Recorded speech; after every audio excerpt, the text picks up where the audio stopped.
Hello students, welcome to my YouTube channel. Student, today we will discuss about the next series of TAT, series number 8. Then before starting video, please like and subscribe my channel. चलो start करते हैं। तो question number हमारा 51 है। सबसे पहले, भारत में सबसे ज़्यादा बकरियां किस राज्य में पाई जाती हैं? तो आंसर है उत्तर प्रदेश में। नेक्स्ट है, ऊन के लिए विख्यात पशु पश्मीना क्या है? तो ये बकरी है स्टूडेंट। बहुत इंपॉर्टेंट क्वेश्चन है, पश्मीना ऊन वगैरह के से रिलेटेड है ये। नेक्स्ट है, किस स्तनधारी के दूध में जल की मात्रा सबसे कम होती है? तो स्टूडेंट, मादा हाथी जो होती है उसके दूध में सबसे कम जो है जल की मात्रा होती है। तो स्टूडेंट एक बार इस क्वेश्चन को देख लेना, कई बार स्टूडेंट्स कंफ्यूज हो जाते हैं। ऑप्शन में हाथी, नर हाथी, मादा हाथी, इनमें से कोई नहीं, इस तरह से ऑप्शन आता है। तो कुछ बच्चे गलती से इसका आंसर नहीं कंफ्यूज हो जाते हैं, तो इसका ध्यान रखना आंसर।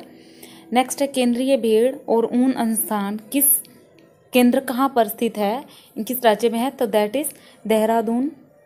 मनुष्य के शरीर में एंटमीबा या हिस्टोलिटिका कहाँ पर पाया जाता है? तो आंसर है आंत में। मच्छर में मलेरिया परजीवी का जीवन चक्र किसने खोजा था? तो ये रोनाल्ड रॉस ने खोजा था। निम्न में से किस में रक्त नहीं होता किंतु वह श्वसन भी करता है? जैसे मान लो उसके अंदर रक्त नहीं है फिर भी वो सांस ले रहा है, that is hydra. Question number 58, निम्नलिखित में से किसे जेलीफिश के नाम से जाना जाता है? तो वो ऑरिलिया है। क्वेश्चन नंबर 59, निम्न में से किसके अधपके मांस को खाने से फीताकृमि मनुष्य की आंत में पहुंच जाता है? तो स्टूडेंट, सुअर है वो। नेक्स्ट है, केचुए में कितनी आंखें होती हैं? तो केचुए की स्टूडेंट ध्यान रखना कोई भी आंख नहीं होती है। नेक्स्ट है, तितली की आंखें रात में क्यों चमकती हैं? तो उसका कारण क्या है? वो टेप्टम जो ल्यूसिडम है उस वजह से। नेक्स्ट है, समुद्री घोड़ा किस वर्ग का उदाहरण है? तो मत्स्य वर्ग का उदाहरण है ये भी। निम्न में से मलेरिया रोग का वाहक कौन है? तो स्टूडेंट 4 ऑप्शन थे, तो आंसर है मादा एनोफ्लिस। सबसे विषैली मछली कौन सी है? पाषाण मछली। सबसे बड़ा जीवित पक्षी कौन सा है? शुतुरमुर्ग। निम्नलिखित में से घोंसला बनाने वाला एकमात्र सांप कौन सा है? तो किंग कोबरा है स्टूडेंट्स। नेक्स्ट है, पावो क्रिस्टेश किसका वैज्ञानिक नाम है? तो ये मोर का नाम है स्टूडेंट। एक वीडियो में स्पेशल वैज्ञानिक नाम से रिलेटेड बनाऊंगी। तो ये एक आधा क्वेश्चन जो है टैट में या हर परीक्षा में पूछा ही जाता है इससे रिलेटेड। सबसे विशाल जीवित स्तनपायी प्राणी कौन है? नीली व्हेल। नेक्स्ट है, निम्न में से सबसे छोटा पक्षी कौन सा है? तो है हमिंग बर्ड। नेक्स्ट है, तारपीन का तेल किससे प्राप्त किया जाता है? तो आंसर है चीड़ से।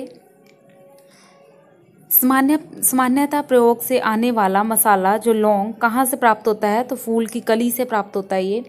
भूमि में पौधों की जड़ों के लिए उपलब्ध जल क्या होता है? कोशिका जल होता है। क्वेश्चन नंबर 73, प्रकाश संश्लेषण की क्रिया कब होती है? तो केवल दिन में ही होती है, सन रेज और सनलाइट के कारण। नेक्स्ट है, कोशिका के भीतर श्वसन का केंद्र कौन होता है? तो आंसर है माइटोकॉन्ड्रिया। नेक्स्ट है, मानव शरीर में पित्त का प्रमुख कार्य क्या होता है? तो पित्त का कार्य क्या होता है? वसा का एंजाइम द्वारा पाचन कराना ही इसका कार्य होता है। वह यंत्र जिसके द्वारा तने की वृद्धि दर सही रूप से नापी जाती है तो वो कौन सा है? तो वो है ऑक्सेनोमीटर। नेक्स्ट है, अग्निनीजा रोग किससे संबंधित है? तो आंसर है सेब से। नेक्स्ट क्वेश्चन है, मानव शरीर में लाल रक्त कणिकाओं का निर्माण कहाँ पर होता है? तो स्टूडेंट बड़ा इंपॉर्टेंट क्वेश्चन है ये, अस्थि मज्जा में इसका निर्माण जो है होता है। नेक्स्ट क्वेश्चन है, जब हम बकरी या भेड़ का मांस खाते हैं तब हम किस प्रकार के उपभोक्ता हैं? तो द्वितीय उपभोक्ता में आ जाते हैं हम स्टूडेंट। यदि जल का प्रदूषक वर्तमान गति से होता रहा तो अंततः क्या होगा? ये द्वितीयक उपभोक्ता में आ जाएगा। नेक्स्ट है, जनसंख्या का अध्ययन क्या कहलाता है? तो डेमोग्राफी कहलाता है, डेमोग्राफी। नेक्स्ट है, मनुष्य की त्वचा किस स्थान पर सबसे मोटी होती है? तो तलवे पर सबसे मोटी स्किन जो होती है। नेक्स्ट है, ऊर्जा के किस रूप में प्रदूषण की समस्या नहीं होती? तो सौर से। सौर प्रदूषण, सौर जो ऊर्जा है वो प्रदूषण नहीं फैलाती। मानव शरीर में किस अंग की हड्डी सबसे लंबी होती है? तो ये जांघ की हड्डी, पहले भी हम कर चुके हैं। अत्यधिक ऊंचे ताप की माप किससे की जाती है? तो पूर्ण विकिरण उत्पापी से की जाती है। नेक्स्ट है, इंद्रधनुष बनने का क्या कारण है? तो इसका कारण क्या है? वायुमंडल में जो सूर्य की किरणें हैं उनका जल बूंदों के द्वारा परावर्तन हो जाना। क्वेश्चन नंबर 87, सूर्य का ताप किसके द्वारा मापा जाता है? तो पायरोमीटर तापमानी के द्वारा इसका मापा जाता है।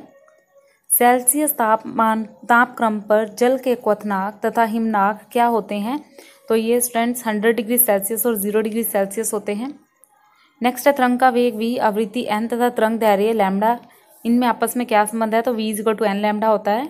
यानी कि जो आपकी वेग होती है, तरंग की वेग, वो होती है कितने समय में कितनी तरंगे जो हैं वो उत्पन्न हुई। क्वेश्चन नंबर 90 है, न्यूनतम संभवतः ताप कितना होता है? तो -273 डिग्री सेल्सियस होता है। निम्नलिखित में से किसके विशिष्ट ऊष्मा का मान सर्वोच्च होता है? तो जल। नेक्स्ट है, प्रकाश का वेग अधिकतम किस में होता है? तो निर्वात में होता है। सूर्य विकिरण का कौन सा भाग सोलर कुकर को गर्म कर देता है? तो ये जो उसके ऊपर रक्त किरणें आती हैं। क्वेश्चन नंबर 94 है, ऊष्मा गतिकी का प्रथम नियम किस अवधारणा की पुष्टि करता है? तो आंसर है ताप संरक्षण का। क्वेश्चन नंबर 95, कमरे को ठंडा कैसे किया जा सकता है? तो ये संपीड़ित गैस को छोड़ने से। क्वेश्चन नंबर 96, ध्वनि तरंगों की प्रवृत्ति कैसी होती है? तो अनुदैर्घ्य होती हैं ये। क्वेश्चन नंबर 97 है, प्रकाश के चिकने पृष्ठ से टकराकर वापस लौटने की प्रक्रिया को क्या कहते हैं? तो प्रकाश का परावर्तन कहलाता है। किसी मनुष्य के शरीर का सामान्यतः तापक्रम क्या होता है? तो 98 डिग्री फ़ारेनहाइट होता है, जो कि आपके टेम्परेचर थर्मामीटर में भी रहता है। चिल्लाते समय व्यक्ति हमेशा हथेली को मुंह के समीप क्यों रखते हैं? तो इसका कारण क्या है? उस स्थिति में ध्वनि ऊर्जा सिर्फ एक ही दिशा में इंगित होती है, ठीक है, वो ऐसे बिखरती नहीं है, एक ही दिशा में रहती है। तो लास्ट क्वेश्चन है स्टूडेंट इस सीरीज़ का, समुद्री जल से शुद्ध जल किस प्रक्रिया द्वारा प्राप्त किया जाता है? तो स्टूडेंट आसवन जो है उसके द्वारा किया जाता है। तो स्टूडेंट ये हमारी सीरीज़ नंबर 8 थी, तो हमारी 2 सीरीज़ और बची हैं, तो हमारी टोटल 10 सीरीज़ थी स्टूडेंट्स, ठीक है। तो 10 सीरीज़ के अंदर जो आपके ये मैंने 50-50 क्वेश्चन करवाए हैं, ये क्वेश्चन बहुत इंपॉर्टेंट है। आप सिर्फ साइंस के इन्हीं क्वेश्चंस को अच्छे से कर लीजिएगा तो आपका स्कोर बहुत अच्छा रहेगा। और स्टूडेंट साथ ही मेरे साथ जुड़े रहिए इन वीडियोज़ के माध्यम से। जैसे ये सीरीज़ ख़त्म होगी मैं आपके लिए टैट का सिलेबस लेके आऊँगी, तो आप मेरे साथ जुड़े रहने के लिए प्लीज़ सब्सक्राइब कीजिएगा मेरे चैनल को। Thank you.